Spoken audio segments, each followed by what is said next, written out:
ना एक सवाल में ना सबसे बड़ा पंगा कर दिया था। इस सवाल में मैं बहुत परेशान हो गया था और मेरे से सवाल हल नहीं हो रहे, मैं बहुत परेशान हो गया था। ठीक है, अब तरीकाकार ये हुआ है कि परेशानी का वजह बना, परेशानी होगी। ठीक है, अब ना इन लोगों ने ना एक सवाल दिया। ठीक है, ये सवाल था इतना अजीब सा। ठीक है, सवाल देख रहे हो इतना अजीब सा। ठीक है, सवाल वाला अजीब नहीं है, बल्कि सवाल सही था, लेकिन गलतियाँ होती हैं। ईपीएस का नाम है गलती। ठीक है, ईपीएस का नाम मैंने रख दिया गलती। ठीक है, ईपीएस में हुआ ये, देखो मसला ये आया ईपीएस में, बात तरीके से मैं तरीके से बात करने लगा।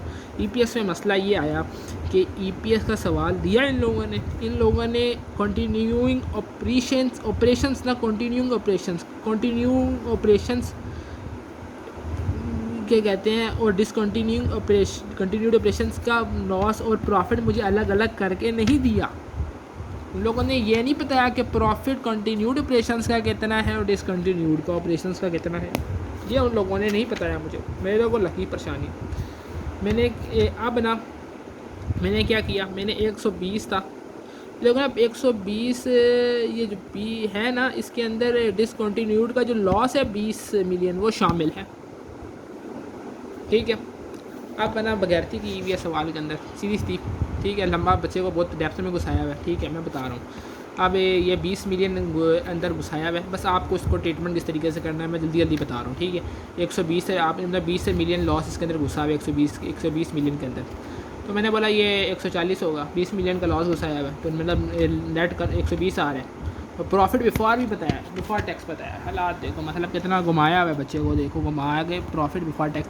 तो मतलब मैंने बोला 140। अच्छा, कंटिन्यूड ऑपरेशंस का प्रॉफिट बिफोर टैक्स बताऊँ कि यार 140, क्योंकि 20 मिलियन का लॉस है। तो मैंने कंटिन्यूड ऑपरेशंस का जो प्रॉफिट है वो 140 मिलियन है, और डिसकंटिन्यूड ऑपरेशन का जो लॉस है वो 20 मिलियन है। ठीक है, ये तरीकाकार हुआ है। ठीक है, अब आपने क्या करना है, 140 को ऊपर रखना है, 140 को नेट करना है, 0.65 से मल्टीप्लाई करना है 140 को, तो आपके पास टैक्स कट कर वैल्यू आ जाएगी कंटिन्यूड ऑपरेशंस की। ठीक है, ठीक है, टैक्स कट कर वैल्यू आ जाएगी कंटिन्यूड ऑपरेशंस की। ठीक है, उसके बाद 20 मिलियन का लॉस। अब 20 मिलियन की लॉस को 65% लेना है। आप सोच दोगे 65% लॉस क्यों ले रहे हैं, ये तो बगैरती है। इधर ही तो पंगा किया होता है कि आपने, आपको मसले में फंसाया हुआ है। मसला ये हुआ, आपको 20 मिलियन का 65% लेना है। लॉस इतना हुआ नहीं, टोटल लॉस तो हुआ इतना ही नहीं है बच्चे, यही तो मसला है। यही समझाना भी बहुत, इसको डिलीवर करना भी बड़ा मुश्किल है। देखो 20 मिलियन लॉस असल में नहीं आया, 20 मिलियन लॉस है, 20 मिलियन लॉस आ गया। जब 20 मिलियन लॉस आ गया तो 20 मिलियन का 35% उतना टैक्स भी तो नहीं देना पड़ा, उसने टैक्स की भी तो बचत होगी। यही बात है ना, 20 मिलियन का अगर लॉस आ गया तो 20 मिलियन की जो लॉस का 35% है उतनी की तो टैक्स की बचत होगी। वो 7 मिलियन बनता है, 35% 20 का मिलियन का 35%, ये 7 मिलियन बनता है। तो लॉस तो 13 मिलियन का लॉस हुआ, तो लॉस 13 मिलियन का है, तो उसके हिसाब से EPS निकालनी है। ये बगैरती, मतलब बगैरती के इंतहा देखो, मतलब लीच किस्म की बगैरती हुई है इस सवाल के अंदर। मतलब ये इस सवाल में ये बगैरती हुई हुई है। ठीक है, अब इसमें 20 मिलियन का जो लॉस था, ये जो था लॉस ये 13 मिलियन का था। तो इसकी जो डिसकंटिन्यूड ऑपरेशंस की जो EPS है ना, वो 13 मिलियन इसका लॉस आया होगा। नीचे फिर weighted average number of shares, weighted average number of share में भी पंगा है, मुझे पता है अच्छी तरीके से वो लंबा करके यूँ दबा के पंगा हुआ है।